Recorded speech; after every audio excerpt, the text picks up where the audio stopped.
I'm going to show how to replace a water pressure regulator. The valve that is currently installed no longer drops the pressure, it won't adjust the pressure, and it's the wrong size for this water supply system. Turn off the main water supply. Drain the water from the system. My initial plan was to loosen the union on the regulator.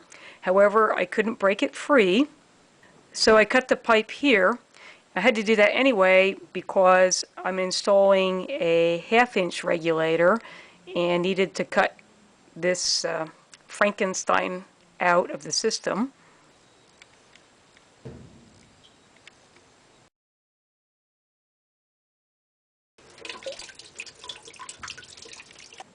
If you're replacing a regulator that's the same size, ideally you would like to loosen this union.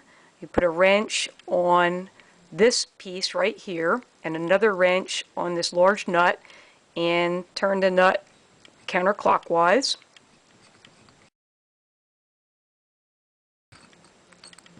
And then that would free up this side of the regulator. And with this side of the regulator free, if you have any play in the pipe, you should be able to just turn the regulator and take it out of the pipe. I wanted to break this connection right here, but it wasn't coming loose easily, so I chose to break loose the regulator and remove it so I have a little more room to work. Because it's unlikely that you'll be installing a different size regulator, I'll highlight the work that pertains to a normal replacement.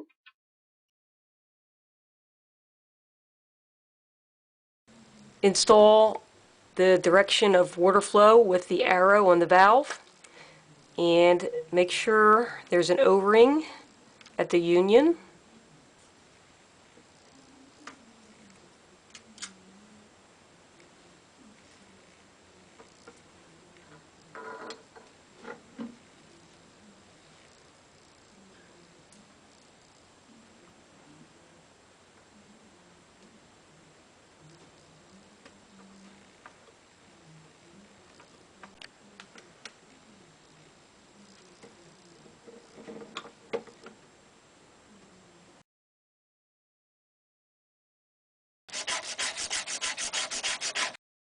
Hopefully you haven't eaten all your popcorn yet and your eyes haven't glazed over.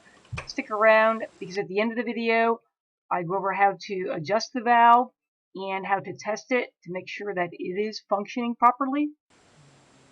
Measure where to cut the pipe.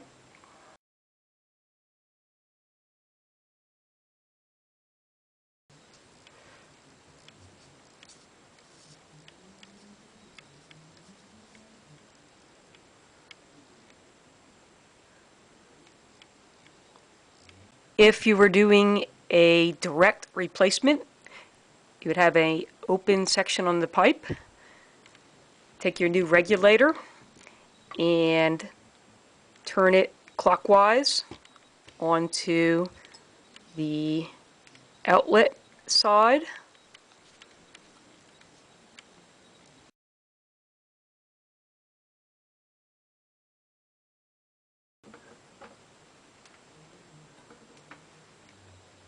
Because I had to measure the pipes that I had to cut, I installed the union side of my regulator first.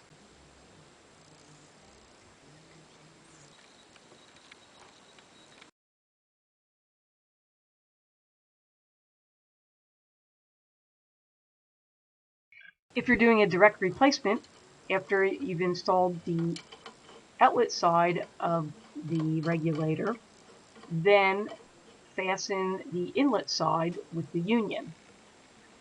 Double check to see that the O-ring is still in place. Mine had popped out and fallen on the floor. Hand tighten the union. You only need to compress the O-ring to make a waterproof seal.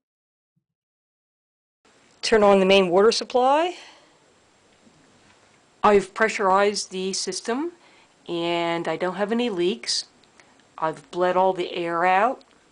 I have a water pressure test gauge on the hose bib and it reads 40 pounds. That's a little low. The target pressure should be 50 to 60 pounds. I'll increase the pressure at the valve and I'll loosen the locking nut.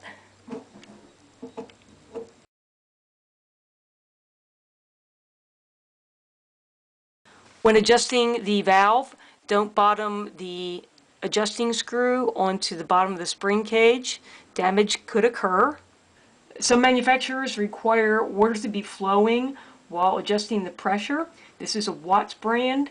They tell you not to flow water while making adjustments to the pressure. To increase pressure, turn the adjusting bolt clockwise. To decrease pressure, turn the adjusting bolt counterclockwise. It took about 4 or 5 turns to raise the pressure to 50 pounds, and I'm going to snug up the locking nut.